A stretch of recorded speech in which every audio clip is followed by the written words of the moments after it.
having an attitude of seva while doing everything. So Baba says, while carrying out a task, going to work, or doing your business, constantly remain aware that you are doing that as a duty of service. I am doing this as an instrument for service. Yes, so Baba says, have that attitude that I am on seva. But before we talk about this attitude of service, let us first, talk about the condition of the world today. So, I've been thinking about this for quite some time, and these days there are many relationships which are based purely on vices. So, they are purely impure. So, they are the whole relationship, the foundation of that whole relationship is a vice. So first we have to begin there. And there is this, sometimes when we are very vicious, you don't realize that you think that you're getting emotional about a relationship which is very obviously based purely on vices.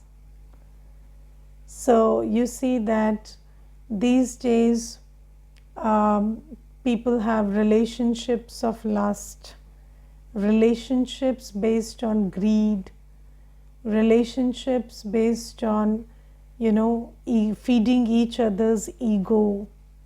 So you scratch your back, I scratch your back, you scratch mine. So that kind of relationship, or relationships which are very codependent. It's all about feeding that monster of attachment in each other.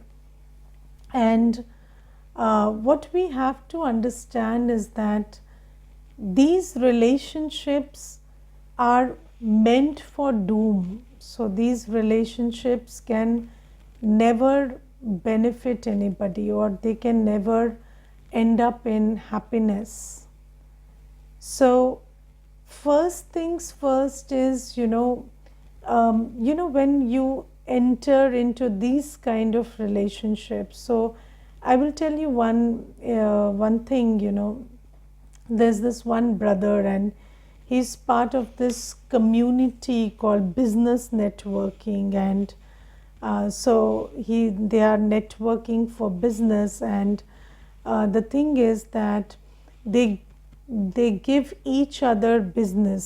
So when a client comes, they share the business. So whenever they have to refer to somebody, they will just refer to this community. So they have a community and they will refer each other for business. So that's the kind of a network they have. So somebody was just sharing with me. So all right, so that's a business networking. But the thing is, I was just asking that brother, how often do you people meet? So he said every day, almost every day we are meeting, and we are talking to each other, and we are having lunches and dinners together. And so I said, but that relationship is a business relationship, and the way you're talking about it, it looks like a friendship. So you are crossing that line. So you are eating, drinking, sharing stuff, you're sharing your personal lives with each other, and I said, where is the line? Where is that line between that relationship of greed and the sanctity of a friendship? Where is that line? So I said, no, but why should that line exist? So, business friends can also be friends. And so I said, okay. And then after some days, they had very bad experiences in that whole group. And then he started telling me that I had this bad experience. So I said, you see, that relationship is a relationship based on greed, so on selfishness. So it has to end up that way. But how can you be so blind to not see it? So you see that when we are interacting, so Baba tells us to be wary of our thoughts and about every intention behind our thought. That is something we have to work on. But today I'm not talking about that. I'm just talking about when we come into interactions and relationships, what is the basis, what is the intention behind that relationship. And the thing is, when you are yourself blinded by greed, you cannot see that the other souls who are involved in that relationship also have greed in them. And then you think that you are benefiting from them, and they think that they have to exploit you. So it's this tussle between who exploits who first, and you are entering into that contract. So, and do you understand that when somebody is vicious, they are very exploitative. So any person, any soul who is under the influence of vices, they don't look at you as a soul, they look at you as lunch. And you have to give them gratification, and they have to devour you enough so that you can feed their stomach. So that's how you look. And when you are also under the influence of greed, so you are also looking at the other soul as lunch, which will gratify you. And that's how this relationship is going on. And then suddenly, you one day you wake up and say, oh, this is a bad experience and this and that, but you walked into it, you were asking for it. So that whole relationship is meant to work like this. And then there are relationships of lust, and then there are relationships of codependence, where you are feeding that attachment monster all the time, and you are always trying to give that idea to the other that I'm equally attached to you, or I'm more attached to you than you are. And where do you think that's going? That's going into destruction. So that relationship is doomed. It's going to affect you deeply in the future, because you will not grow equally codependent. So as time passes, that intensity of codependence will be different. So the other soul or you will be in a place where you will feel, and again, when you are vicious, you never have enough. So you will feel that the other soul is not enough attached to me, and then you will start troubling yourself, troubling the other. So the thing is that when we come into relationships these days, it is very important that we understand that if the whole nature of the relationship is vicious, then that relationship is going to give you a lot of pain tomorrow. And and the thing is, vice attracts vice. So it's not like, only the other soul is vicious and you're not. So their vice is actually calling out to your vice, and it's your vice that's answering the call. But Maya has messed up our minds in such a manner that you fail to recognize that you are also playing the same dirty game that the other person is playing, and you are trying to camouflage it by saying that I'm an emotional person and I'm a good person, and maybe I don't know that much, I'm very simple and gullible. But no, you're not simple, you're not gullible. You are playing that game. That other soul is playing that game because they are vicious, and you are also playing that same game because you're vicious. But you are trying to camouflage your thing by saying that I'm gullible and naive and I don't understand. If you don't understand, you must understand. If you don't understand, then you have to educate yourself enough to understand. So this is something that I have been observing for some time, and I see, the way I see the world functioning. So this is how, and everybody is saying I'm hurt and the other person is a perpetrator and I'm a victim. But no, you're not the victim. You are just playing the victim. But it's not that you are a victim. You also are playing the same game. And when you play with fire, your hand gets burnt. That's the law. And entering into relationships based on vice is playing with fire.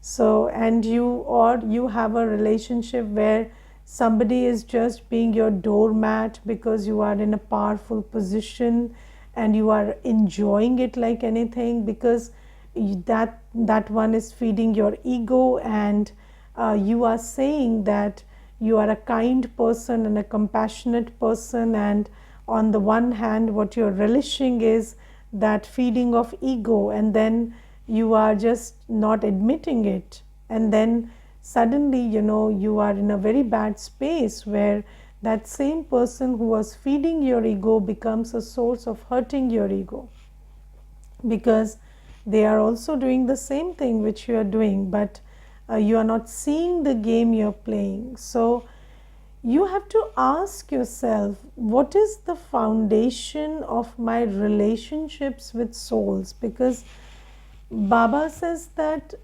Baba is our parent and Baba is the one we have all relationships with. So whatever I need is coming from Baba, and Baba is sustaining me fully, completely through the Murli, in silence. By whenever I follow Srimad, Baba is with me. So if I pay attention to the four subjects of knowledge, yoga, dharana and seva, then I will never be an empty soul.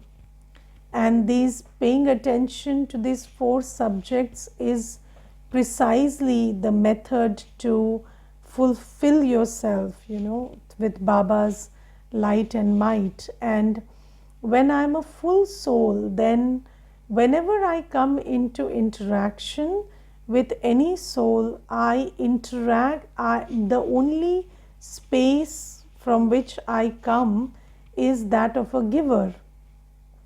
So I am a soul who, and not, I don't even give from my own treasure.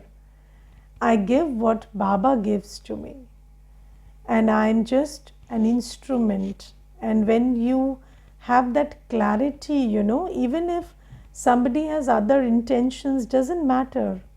When you have that clarity that every relationship I enter, it could be, on the face of it, it could be professional, on the face of it, it could be blood relationship, on the face of it, it could be any kind of relationship, even the relationship you have with your maid servants, or the relationship you have with your bosses, or the relationships you have with your business fraternity. In every relationship, when you enter into a relationship, what is your attitude? Where are you coming from? That is very important. And if you're not coming from a place of vice, then you will never get hurt.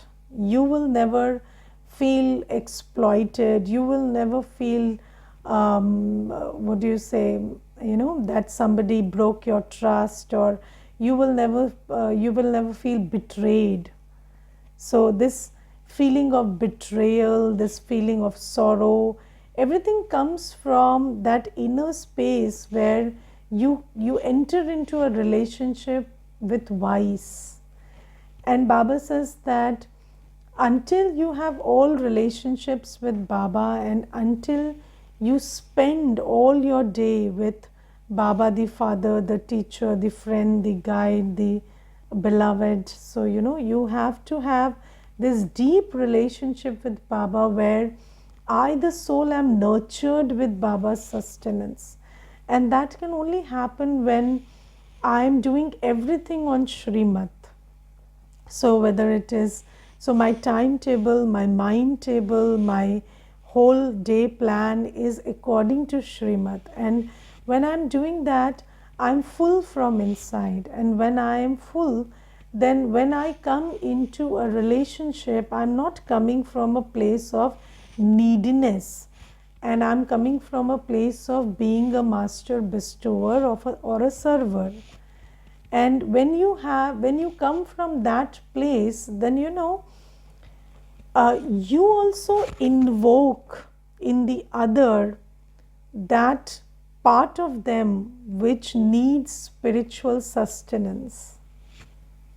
So and this is my practical experience, because I worked in an office after coming into Gyan, and so I always had this attitude that I'm going to office for seva.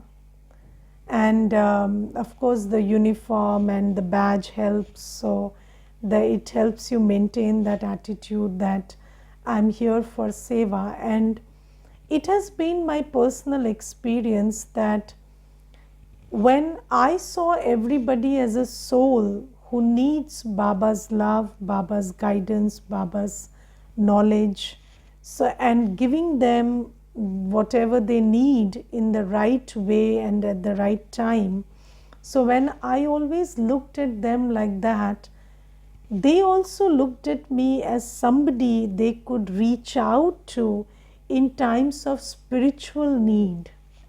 And although on the face of it, it was always a relationship between colleagues and between a boss and an employee, or a junior and a senior, but that relationship magically transformed into a relationship where it was a spiritual relationship. And I always felt that every soul who was in and around, they connected on the spiritual level.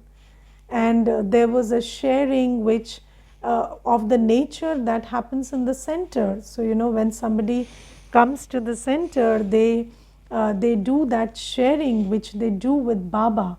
So they look at you as an instrument of God, and they open their heart, and then you also give them what Baba has to offer to them. And that kind of sharing happened in the office also. So every soul, they bared their heart, and they were also seeking, they looked at me like Baba's instrument, although it was a very professional setting. So I saw that, and today Baba says that when you look at yourself as an instrument for service, then service will automatically come to you. And how does service come to you? When when the person in front, they also start seeing themselves as souls, because you are seeing yourself as a soul, they start connecting to you as Baba's instrument, and that will automatically happen. And also other opportunities for service will also happen. And I will tell you one beautiful experience I had many years back. And when I came into Gyan and I started having this consciousness that I am Baba's Sevadhari.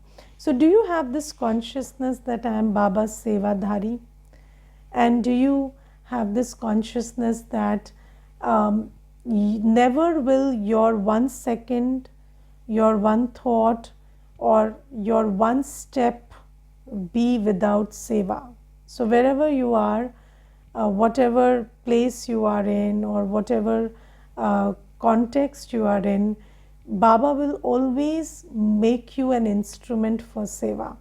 And I will tell you one example. So I used to be in Nirman Bhavan at that time. So it was, so it's a building in Delhi and government building. And then there's Vigyan Bhavan very close by. So it's like not even 200 meters. It's very close by. And then whenever I went to office, I never went out. So, I went to office and I came back to the center from office. I never went anywhere from office. I never had this desire to go anywhere. So, people went to market or somewhere in the lunch time or something. But I never had this habit. And I never saw any of the buildings around, although there was India Gate and there were other places. I never went to see anything.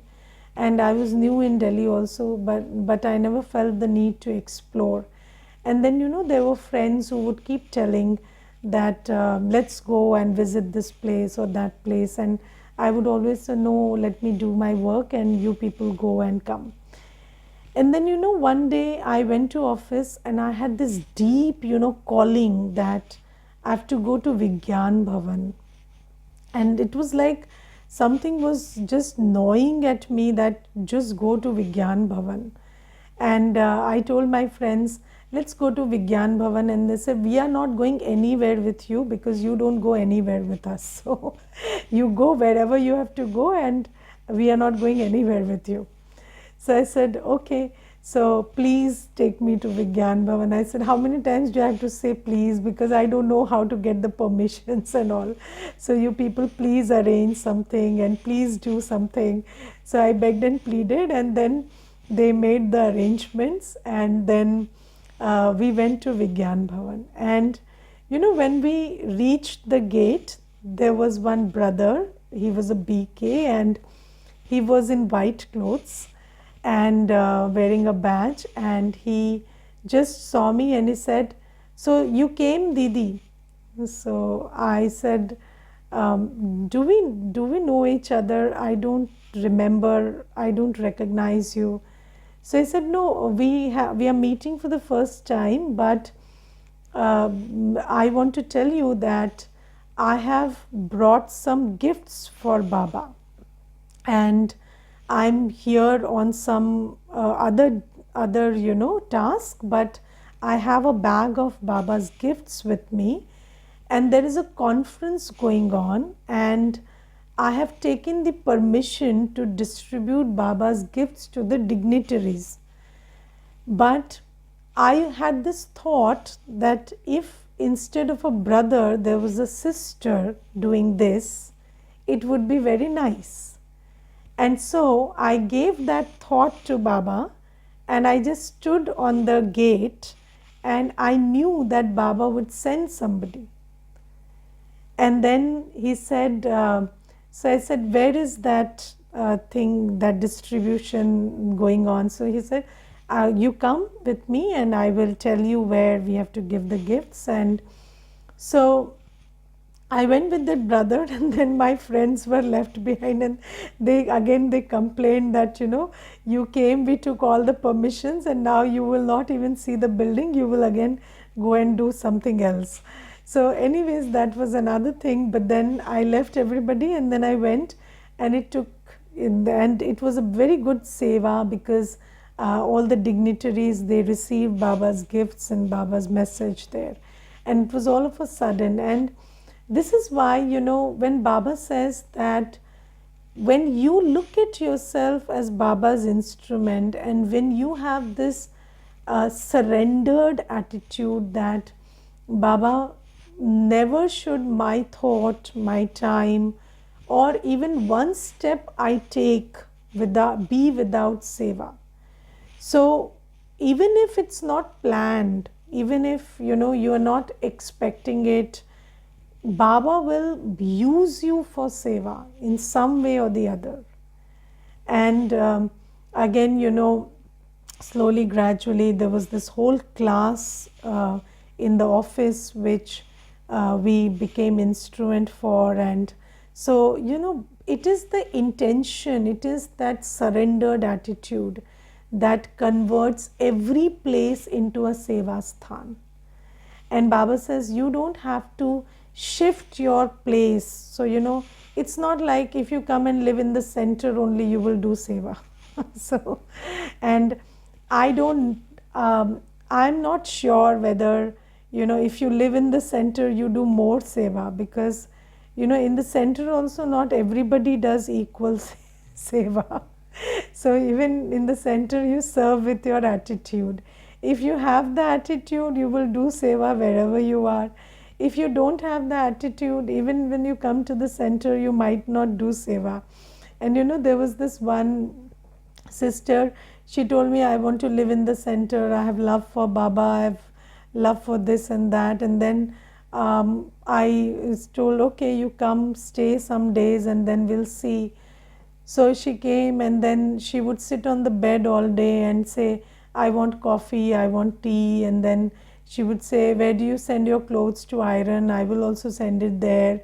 And then how do you iron clothes here? It's very difficult to do it on the iron board. Let's send it outside. And then, I observed her for one day, and then I told her, you can, I don't think you can stay in the center with this kind of attitude. So I said, this is a designated place for seva. So you can be whoever you want to be. It's okay. I don't have a problem, but I will not allow this here, and that it doesn't suit the role I am in. So you can go back to your Lokik place. So that's how it is. So you see that. So Baba says that if you have this attitude, then wherever you are, Baba will use you, and Baba will make you an instrument for seva. And Baba says then you will get double fruit.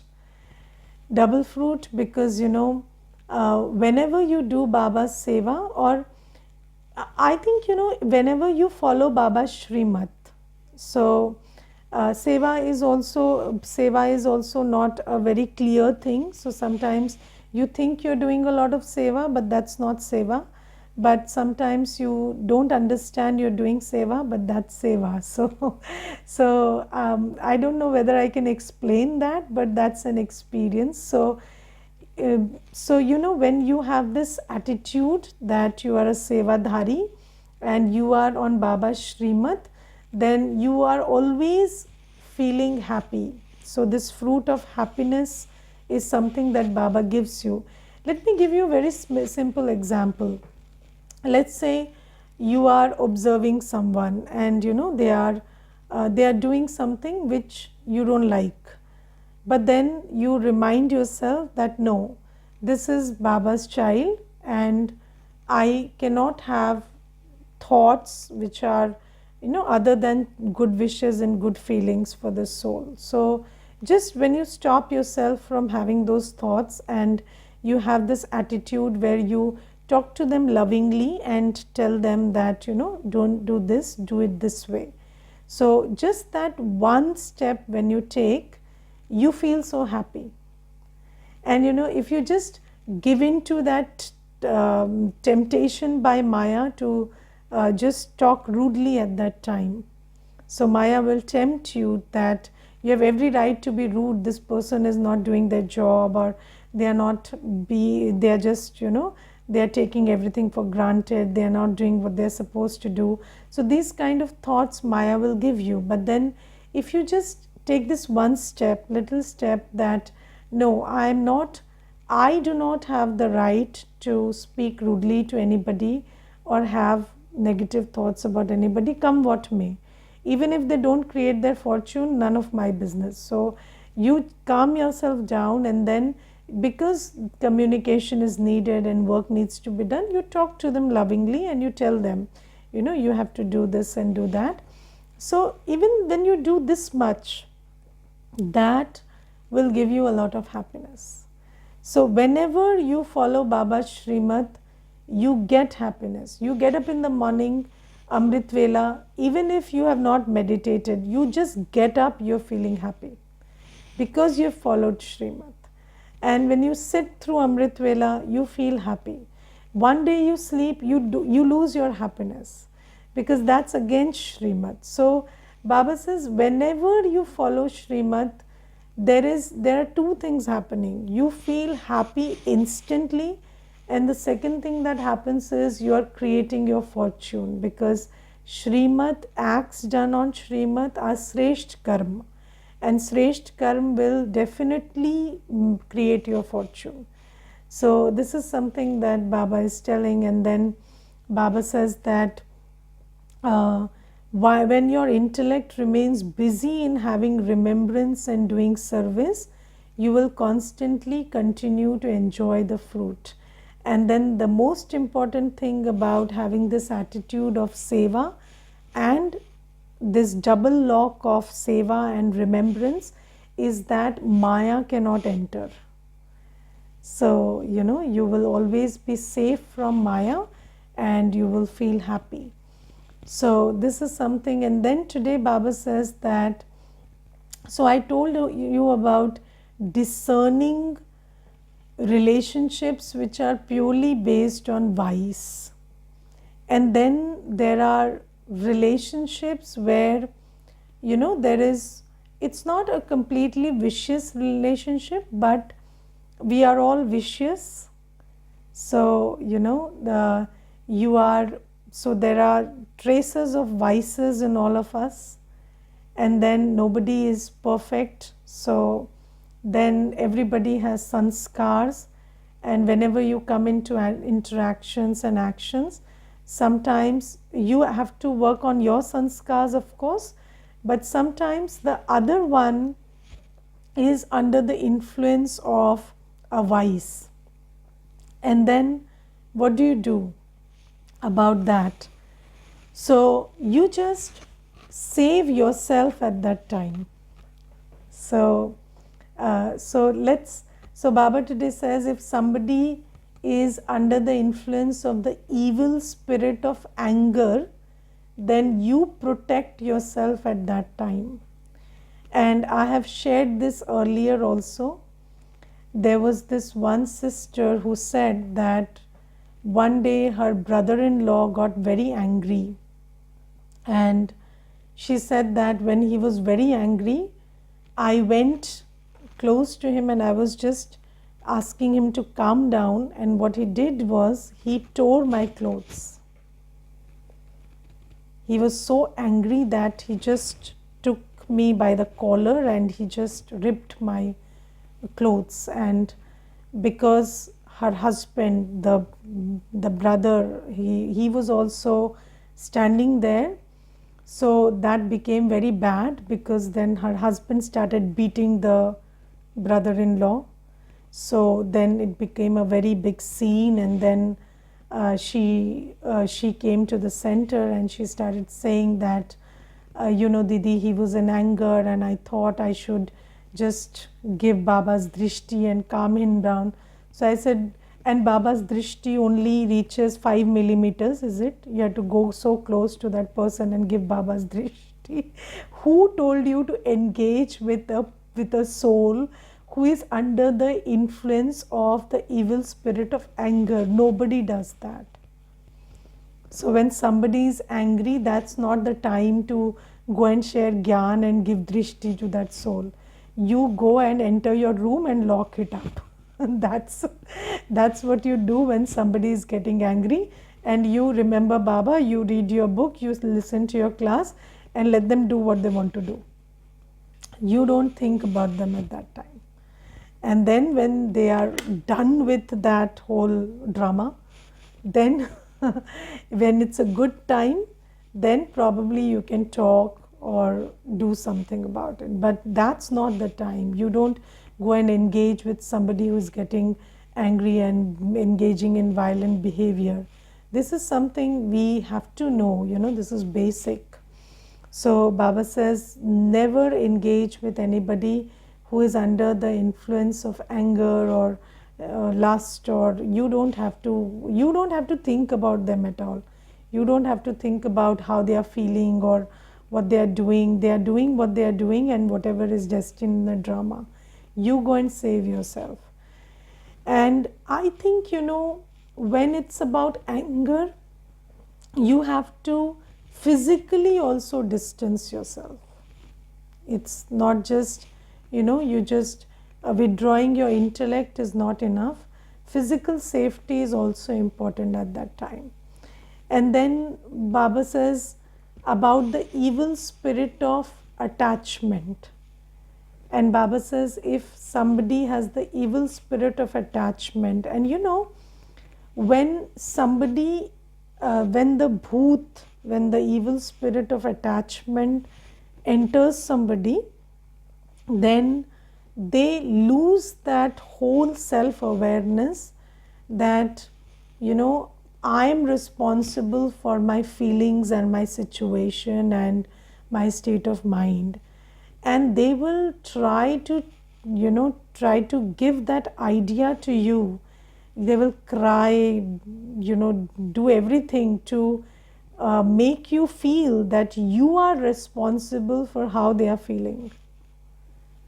That's what the evil spirit of attachment makes you do. Or they will try to tell you that only you can make them feel better. And then, when their effort is so intense that you will also fall into that trap, and you will start taking responsibility for somebody else's emotions and sorrow and pain and feelings. And because they are telling it so vehemently that you also start getting affected by it.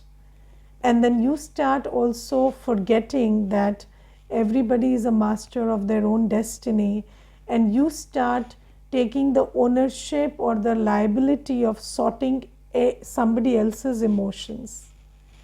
But do you know that you can't do that? So then you cannot better their journey, but you will mess up your own. You will start creating that same thoughts of anger and guilt and sorrow which they want you to create. So this is why it is very important that when people do emotional drama, because they are under the influence of attachment, you withdraw your intellect from it, and you stay in that place of purity and sweetness and stability inside. And when that whole drama is over, you ask them, what do you want to eat? I'll cook it for you. So that's it. You cannot, the most you can do is cook with love and serve them, or talk sweetly, but you cannot take the responsibility of how others are feeling. And when somebody is in attachment, they will just try to force you into believing that you are responsible for how they feel, but that's not how it is. Okay, so but so that you don't lose clarity, you have to be in your state of remembrance of Baba.